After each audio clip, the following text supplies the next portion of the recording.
두 번째 시간으로 여러분들하고 한번 시간을 가져볼까 합니다. 여러분, 어제 또 오늘 아침에 혹시 이곳에 오시면서 혹은 여러분들이 지금 온라인 예배로 들으시면서 하늘을 보셨습니까? 진짜 하늘만 봐도 이렇게 너무나 시원함이 느껴지는, 물론 낮에는 굉장히 덥지만 참 기분 좋은 하늘을 참 어제 오늘 볼 수 있어서 참 저는 개인적으로 어제 오늘 이렇게 여기로 오면서 또 사무실 근처에서 이렇게 기도하면서 기분이 좋았습니다. 우리가 변화하기 위해서 변화에 대한 이야기들을 많이 하고 있습니다. 우리 모두 이렇게 변하기가 쉽지 않다라는 걸 우리가 스스로 알고 있기 때문에 자꾸 우리가 변화에 대한 생각들, 변화에 대한 마음들, 변화에 대한 여러 가지 조언과 또 많은 부분들에 대한 이야기들을 서로 나누는 것이 도움이 될 것 같아서 변화에 대한 이야기를 요즘 계속 하고 있습니다. 오늘 여러분들하고 드릴 얘기는 6장에 관련된 내용인데요. 중간중간 제가 나중에 볼 구절들이 있기 때문에 빼놓고 읽도록 하겠습니다. 오늘 읽으려고 하는 구절은요, 6장 3절에서 8절입니다. 사도들이 이렇게 말씀과 기도를 전념하다가 구제하는 일로 문제가 생기면서 사람들을 뽑고 그 사람들을 뽑으면서 어떻게 그 교회가 성장해 나갔는지에 대한 이야기들을 여러분들하고 좀 나눠볼까 합니다. 자, 나오셨으니까 한번 저기 마스크도 쓰신 겸 저는 가만히 있고 여러분들이 읽으시면 어떨까 싶습니다. 오프라인에 참석하신 분들에게 제가 위임을 좀 하도록 하겠습니다. 자, 6장 3절에서 8절까지 여러분들이 좀 읽어주시기를 바라겠습니다. 자, 시작.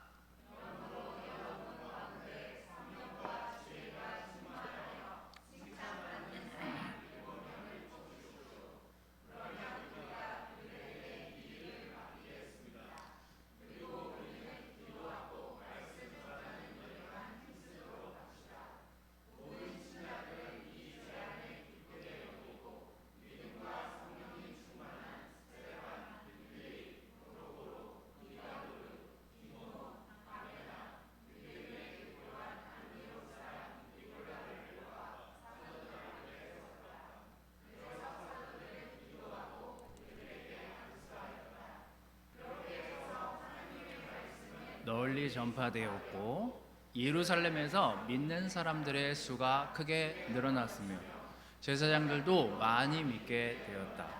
이때 하나님의 은혜와 능력이 충만한 스데반이 사람들 가운데서 굉장한 기적과 놀라운 일을 많이 행하였다. 아멘. 자, 예수님이 돌아가시고 나서요, 이 제자들이 복음을 전하고 가르치면서 이 당시 기록들에 대한 기록들을 제가 이제 비교를 해봤는데요. 약 매해 지금 이제 요 때가 한 2년 3년이 지났을 때래요. 2년에서 3년. 그런데 매해 그 기록에 의하면 추정하기로는 15,000명에서 2만 3, 4천 명 되는 인원이 제자가 되지 않았을까라고 이렇게 추정되는 기록들에 대한 기록을 좀 본 적이 있습니다. 자, 그거를 길게 3년으로 놓고 보면 한 해에 적어도 8,000명 가까운 사람들이 세례를 받는 거예요. 자, 그런데 어떻게 말씀을 전했고 어떻게 이 말씀이 전파되었는지를 가만히 들여다보면 우리한테 시사하는 바가 매우 큽니다. 우리 교회의 초창기 처음 모습하고 굉장히 비슷해요. 사실 저는 여기 초창기 없었으니까 얘기로만 들은 얘기로 지금 말씀드리는 거예요.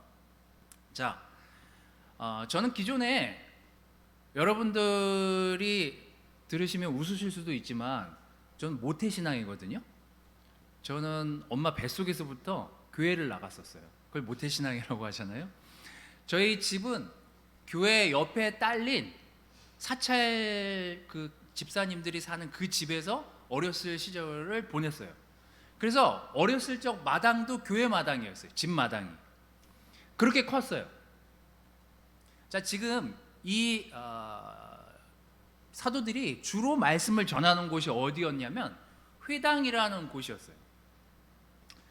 여기에는 이미 이 로마의 핍박을 통해서 많이 흩어졌다가 막 핍박을 받아서 흩어졌다가 돌아온 사람들, 그 다음에 원래 이제 예루살렘에서 태어나고 컸던 사람들, 막 뭐 아람어, 헬라어, 막 그리스 말 이런 말들이 섞여 있는 사람들이 모여서 막 예배를 드리고 강론을 하고 사람들을 가르치고 말씀을 그 안에서 전파하고 기도하고 구제하는 일까지 하던 일이 이 회당에서 하던 일이었어요. 그 기능을 잘 들여다보면 교회랑 비슷하지 않아요? 그런데 이 회당이 회당에서 말씀을 가르치고 전하는 사람들과 제자 그 안에서 바울과 이 사도들의 이야기를 듣고 완전히 회심해가지고 바뀐 사람들의 이야기가 또 바뀐 내용들이 지금 여기 나오고 있는 겁니다. 그래서 재밌어요. 들여다보면. 자, 오늘 여러분들이 읽은 구절들을 가지고 제가 진짜 변하려고 한다면, 우리가 변하려고 한다면 우리 가족, 우리 바이블톡, 우리 교회, 더 크게 나가서는 우리 한국이 정말 바뀌어 나가는, 정말 복음으로 바뀌어 나가길 바란다면 우리가 지금 뭘 해야 될까? 그런 것들을 지금 얘기하려고 합니다. 자, 무슨 차이가 있었을까? 왜 거기에서 똑같이 말씀을 가르치고 훨씬 똑똑한 사람들이 그 회당에 굉장히 많았고 말씀을 달달달달 외우는 사람들이 그 안에 그렇게 많았는데 어떻게 이 적은 수의 사도들이 그 회당과 그 주변에 있는 많은 사람들의 마음을 바꿔놨을까? 이게 지금 오늘 여러분들하고 하려고 하는 얘기입니다. 차이는 큰 차이가 없어요. 똑같아요. 같이 그 안에서요 말씀도 전했고요, 같이 그 안에서 기도도 해요. 구약 성경을 달달달달 외우면서 율법학자들, 바리새파 사람들, 사두개파 사람들 다 하나님에 대한 이야기를 하고 거기 교사들, 제사장들 똑같이 그 안에서 예배를 드렸는데요, 사도들이 사람을 바꾸는 것만큼 이들이 사람을 바꾸지 못합니다. 무엇이 이 엄청난 차이를 만들어냈을까요? 회당은 점점 줄어들고 좁아지고 작아져가고 있는데 사도들이 전한 복음과 기도로 많은 사람들이 회심하기 시작해요. 도대체 무슨 차이가 있었을까요? 똑같이 말씀을 전하고 말씀과 기도를 똑같이 전했는데 무슨 차이였을까요? 작은 차이가 다른 결과를 낳습니다. 무슨 차이가 있었는지 좀 보도록 하겠습니다. 당시 회당에 모이는 전통적 예배와 이 사도들과 제자들이 모여서 그 드리는 예배, 그 모임이 무언가 달랐어요. 제가 이 교회 왔을 때 무언가 다르다. 여러분은 그런 거 느끼셨는지 모르겠지만 저는 교회 와가지고 예배 처음 시작할 그 시간, 그때를 아직도 기억이 생생히 남아요. 와 진짜 예배 같다. 진짜 하나님을 찬양하는 것 같고 진짜 하나님의 말씀에 집중하는 것 같다. 막 이런 느낌을 받았어요. 자, 무엇 때문이었는지 거기 이제 베드로가 사람들한테 설명을 합니다. 그러므로 여러분 가운데 성령과 지혜가 충만하여 칭찬받는 사람 7명을 뽑으래요. 그러면 우리가 그들에게 이 일을 맡기겠습니다. 그리고 우리는 기도하고 말씀 전하는 일에만 힘쓰도록 합시다 라고 제안을 합니다. 자, 교회에서 일할 사람을 뽑기 시작해요. 뭐 여기 집사에 관련된 이야기도 나오지만 이 집사에 관련된 건 제가 나중에, 저희들이 이제 집사를 뽑아야 되니까 그건 나중에 제가 여러분들한테 다시 기회가 될 때 설명드리도록 하겠습니다. 어쨌거나 교회에서 일할 사람을 뽑으려고 하고 교회가 급격히 신자가 늘어나고 구제활동도 해야 되고 할 일은 엄청 많아지는데 제자들도 피곤하고 사도들도 피곤해지는 거예요. 서로 피곤해졌어요. 왜요? 사람이 너무 많아졌으니까. 필요는 점점 많아졌겠죠. 근데 그들 안에 뭐 정해진 건 아니지만 사도들이 이런 조건으로 이런 사람들을 우리에게 보내달라라고 형제자매들에게 요청합니다. 그 요청의 순서는 이렇습니다. 자, 요한계시록 2장 9절에 보면은요, 이 회당에서 예배드리는 사람을 요한이 그 서문화 교회를 통해서 그 회당에 있는 사람들을 이렇게 빗대어서 저주에 대한 이야기를 전달하는 내용이 요한계시록 2장 9절에 나옵니다. 그러니까 거기 요한이 뭐라고 얘기했냐면, 나는 너의 고난과 가난을 알고 있다. 그러나 사실 너는 부유한 자이다. 자칭 유대인이라는 사람들에게서 내가 모욕을 당한 것도 나는 알고 있다. 그러나 그들은 유대인이 아니라 사탄의 집단이다. 잘 보세요. 예수님이 말씀을 어디 가서 전하셨어요? 처음에 예수님도 회당에 가셨어요.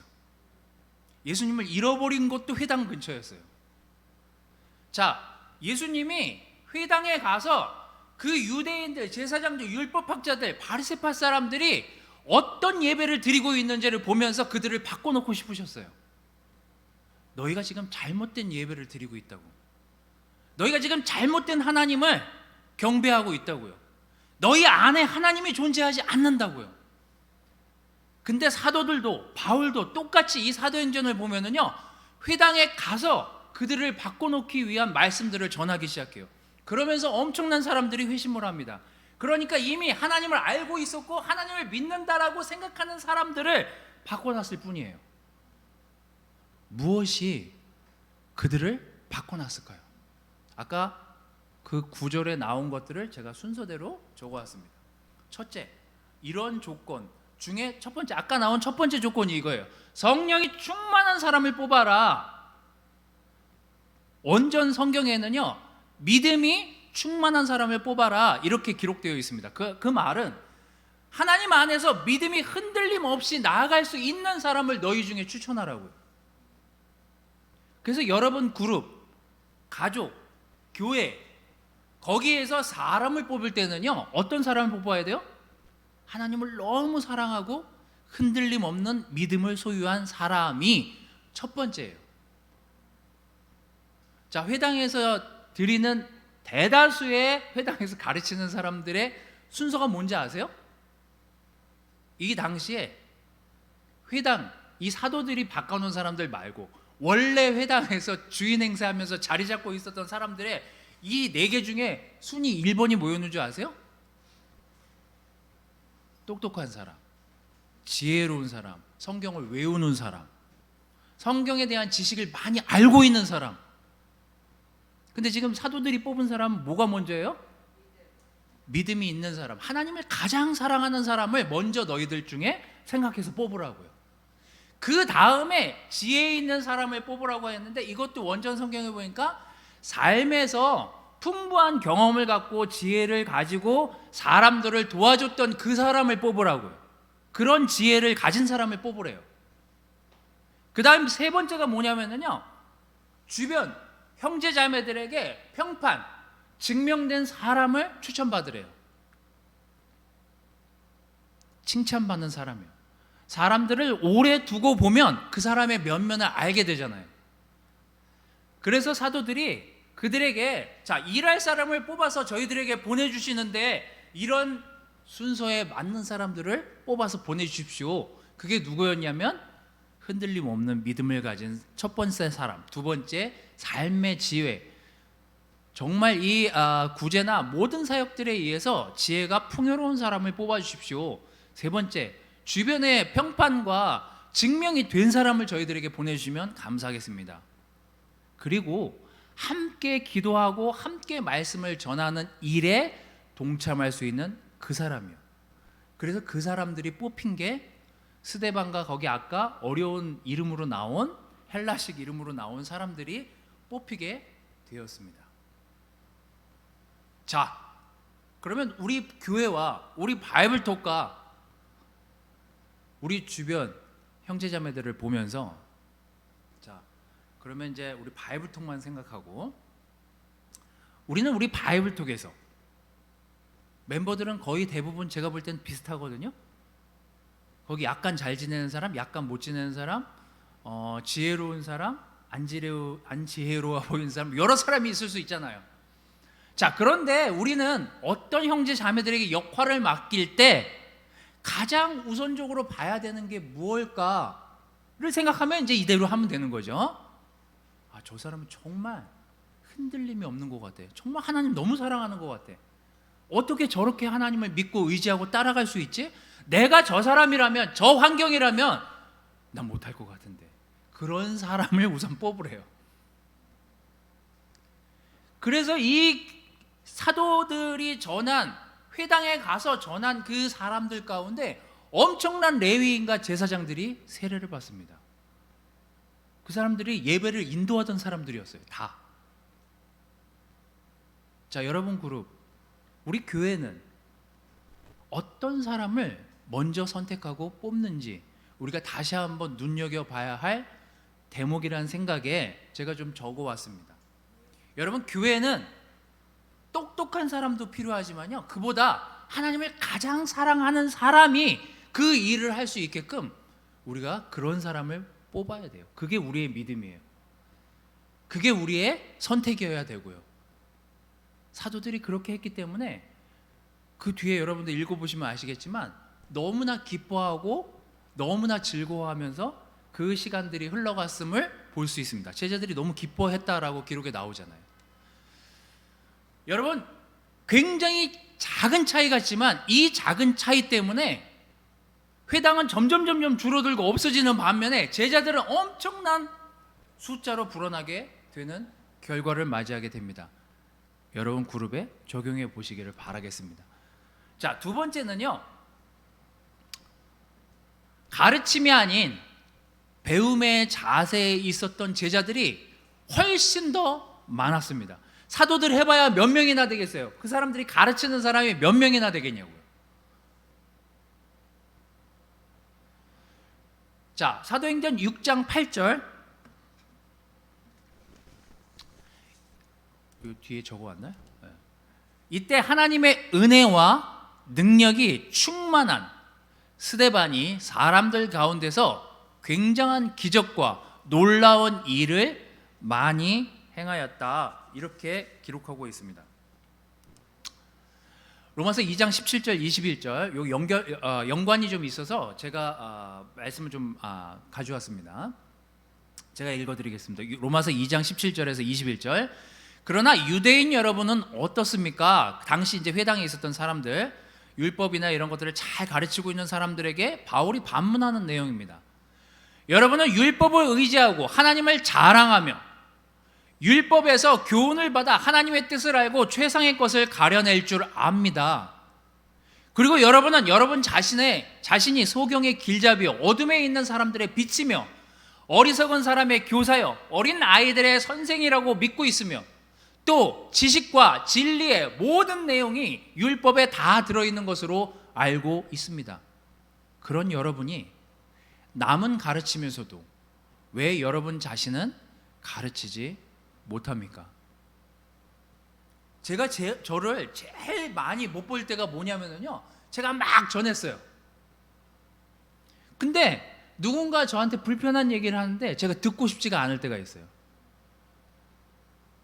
제 안에서 교만이 싹틀 때, 내 안에서 네가 뭔데 날 가르치려고 들어? 라는 방어적인 마음이 들었을 때, 이기적일 때, 무언가 다른 사람이 나에게 조언을 해주고 싶은데 듣고 싶지 않은 내 마음의 상태가 되었을 때, 그때 제가 가장 취약하고 가장 약한 상태로 나락으로 떨어지더라고요.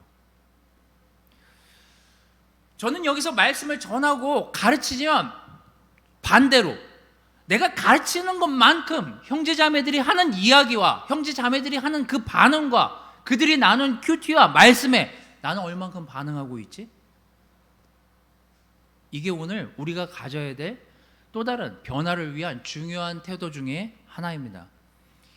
여기에서요, 사도들과 구제를 맡고 교회의 역할들을, 각각의 역할들을 맡은 많은 집사들과 이 선출된 사람들은요, 대부분 하는 일이 똑같았어요. 그들은 말씀을 듣기만 할 뿐만 아니라 가는 데마다 자기가 들은 말씀을 직접 전하고 가르치는 역할들을 수행했어요. 여러분은 어떻습니까? 또 저는 어떤가요? 요즘의 저는. 요즘에 여러분은 어떻습니까? 말씀을 듣기만 합니까? 아니면 듣고 나서 그걸 마음에 품고 나가서 내가 요즘 이런 말씀을 듣고 있고 이런 말씀을 읽고 있는데 내가 요즘 이런 걸 느껴. 내가 요즘 이런 말씀을 좀 나누고 싶었어.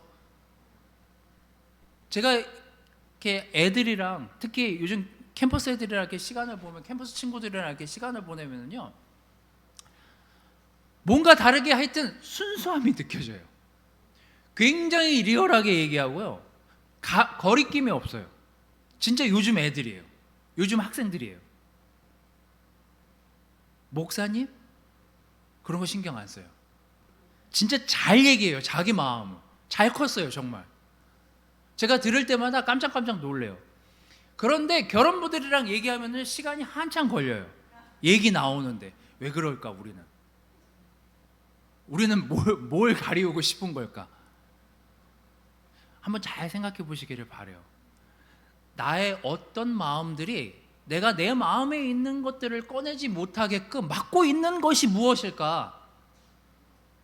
어쩌면 너무 많은 것들을 가르치는 입장에 서 있다 보니 배우려고 하지 않는 자세가 더 많이 자라지 않았나?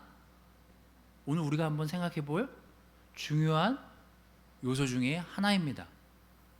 여러분, 우리가 가르침과 동시에 배우려고 하지 않으면 우리는 성장할 수 없어요. 이 1세기 사도들의 교회의 모든 사도들과 제자들은 똑같이 행동했어요. 노예로 있으면서, 가난했으면서, 별볼일 없는 사람으로 살고 있지만 그들이 노예로 생활한 그 집에 가서 주인에게 말씀을 전하고, 그들이 가까이 만난 사람들에게 복음을 전하고 기쁘게 살고 그들끼리 모여서 교제하고, 그런 것들이 이 사람들의 일상이었어요. 여러분, 우리는 어떻습니까? 가르치기만 합니까? 아니면 같이 나누고 배우려는 마음으로 형제자매들의 이야기에 귀를 쫑긋 세우고 들으려고도 하십니까? 이게 사도들의 교회, 사도시대의 교회들의 엄청난 변화를 가지고 온 배경이 아니었을까라는 생각이 들었습니다. 하나가 더 있는데요, 짧게 정리하도록 하겠습니다. 세 번째, 은혜가 느껴지는 제자. 제가 이제 이 사전들을 제가 이제 보고 싶은 본문을 이제 설교를 하려고 본문을 찾다 보면 여러 성경들을 보게 됩니다. 여러분이 그냥 말 꺼내지 마시고, 우리 교회에 참 그 사람 생각하면 참 은혜가 느껴져, 그런 사람이 있어요? 뭔가 내가 이렇게 마음이 답답하거나 뭔가 이렇게 사랑이 이렇게 고플 때 이게 딱 생각나는 사람들, 그런 사람들이 있지 않아요? 저는 있던데. 저는 이렇게 막 여러 사람이 떠오르던데. 자, 6장 8절에는요 이렇게 마감이 돼요. 굉장히 놀라운 말씀입니다. 예루살렘에서 믿는 사람들의 수가 크게 늘어났을 뿐만 아니라 제사장들까지도 많이 믿게 됐대요. 자, 이 당시 또 내용들을 제가 살펴보니까, 이 당시 레위인이 이제 제사장도 하고 이런 하나님께 드리는 예배 업무를 담당할 수 있었던 사람들이었으니까, 이 당시 제사장들 수가 레위인 포함해서 18,000명 정도 있었대요. 근데 그 중에 8,000명 정도가 직접적으로 회당에서 일을 하고 나머지 10,000명은 투잡, 쓰리잡을 뛰었던 거예요. 그러면서 이 레위인으로서 회당에서 도와달라고 하면 가가지고 도와주고 일을 했죠. 근데 그들 사이에서도 이질감이 있었던 거예요. 계급이 있고, 거기 특수계층이 있잖아요. 성막 안으로 들어갈 수 있는 위치에 있는 사람들도 있었고, 성막 기구를 만지는 사람들의 그 역할을 하는 사람들도 있었고, 하여튼 여러 직급이 있었는데 말단에 있는 사람들은 이제 그 안에도 못 들어가고, 그 직업군에서 약간 뒤쳐져 있는 직업군에 있었던 사람들이 약간 이질감을 느끼는데 범접하기 힘들고 들어가기 힘든 그 패밀리, 로얄 패밀리 같은 그 조직 안에 들어가기 힘든 사람들이 꽤 많았대요. 그런데 그 사람들도 회당에서 말씀을 서로 전하고 가르치긴 하지만 이런 사람들을 못 본 거예요. 이 사도들 같이 진짜 말씀이 살아서 움직이고 나를 변화시키고 막 나를 괴롭히는 내 마음의 죄들이 막 끄집어 나올 수 있게끔 내 마음을 흔들어 놓는 그런 말씀을 들어본 적이 없었던 거예요. 그리고 사도들이 너희들이 죽인 그 사람, 너희들이 십자가에 못 박았던 그 사람이 우리의 구원자였다라고, 그 이야기를 들었을 때 그들도 마음이 흔들리고 마음이 괴로워지면서 회개하고 세례를 받는 사람들이 늘어나기 시작한 거예요. 자, 또 한 구절을 보면서 정리하도록 하겠습니다. 여기 똑같이 아까 이제 은혜에 대한 이야기들을 제가 하려고 하는데, 예수님이 누가복음 4장 21절 22절에 이렇게 말씀하십니다. 그때 예수님은 그들에게 이제 읽은 성경 말씀이 오늘날 너희에게 이루어졌다 하고 말씀하셨다. 아까 스데반하고 스데반에 대해서 표현했던 내용하고 아주 비슷한 내용이 여기 나옵니다. 자, 22절. 그러자 모두 예수님에 대하여 감탄하고 그 은혜스러운 말씀에 놀라면서 이 사람은 요셉의 아들이 아니냐 하고 수군거렸다. 은혜스러운 말씀에 왜 놀랐을까요? 은혜를 받았는데 왜 놀랐을까요? 여러분 그 카리스마라는 말 들어보셨죠? 이게 이제 그 사도 바울이 이제 처음 썼던 말인데 카리스마, 은사, 은혜, 은사를 카리스마라고, 은사를 카리스마라고 하고 은혜를 카리스라고 하거든요. 원래 원어가 카리스예요. 카리스에서 나온 단어가 파생된 단어가 카리스마예요. 그러니까 은사, 하나님이 주신 재능, 이건 이제 은사고 이게 카리스마고, 카리스까지가 은혜예요. 은혜. 이 은혜가 어떻게 해석이 됐냐면요, 누구를 예를 들까요? 준엽이가 나타났는데 주변 사람들이 준엽이가 말을 한마디 꺼내면 꺼내서 어떻게 저런 말을 할 수 있지? 진짜 놀라운데? 대단한데? 이러고 계속 준엽 형제한테 끌리는 거예요. 말씀을 하나 읽고 사람들에게 이게 하나님이셨어 라고 하면 소스라치게 놀라는 거예요. 도대체 저 지혜가 어디서 온 거야? 도대체 저 믿음은 어떻게 나오게 된 거야? 이러면서 계속해서 준엽 형제한테 마음이 끌리는 거예요. 이런 사람이 한두 사람이 아니었던 거예요. 사도시대에 이 사람이 옆집에서 살고 자기 노예도 그러고 옆집 그 옆집 됐다 가난해 보이고 됐다 어렵게 사는 사람들인 것 같은데 가서 보면 막 매력이 느껴지는 거예요. 쟤 저렇게 찢어지게 가난한데 어떻게 저렇게 살지? 쟤 왜 기쁘지? 도대체 뭐지? 쟤를 움직이는 저 기쁨은 어디서 온 거야? 이러면서 그 사람들을 찾아와서 하나님의 복음을 듣고 제자가 된 사람들이 막 늘어나기 시작하는 거예요. 그래서 스데반도 그 당시에 있는 많은 사람들이 아까 우리 첫 구절에 뽑을 때 은혜가 충만한 사람을 뽑으라고요. 정말 복음의 매력을 가지고 그 매력을 느낄 수 있을 정도의 믿음을 가진 그 사람들이 일을 해야 된다는 거예요. 그리고 그런 사람들을 뽑아서 하나님 말씀을 전하게 하라고요. 그래서 제가 이 교회에 왔을 때가 생각이 났어요. 사실 모든 형제자매들이 하는 말이 너무 사실 다 매력적이었어요. 제가 바이블톡 가서도 놀랬고요. 제가 교회 와서도 놀랬고요. 어디 올라가서 막 성찬 나누고 이렇게 현진이나 이렇게 올라와서 오늘 이렇게 그 나눈 이렇게 성찬들을 들으면서 다 전도사, 목사 이 정도 되는 줄 알았어요. 저는 올라가서 성찬하고 헌금하고 막 이렇게 반응 광고하고 막 이런 사람들 보면 웰컴하는 사람들도 신기하고 하여튼 다 신기했어요. 그래서 막 남규 같은 자매가 올라와가지고 막 하면 여자 전도사처럼 느껴지고 막 이랬었어요. 그런 매력이 이 교회의 모습이었어요. 그게 바이블톡의 모습이었고요. 그게 교회의 모습이었어요.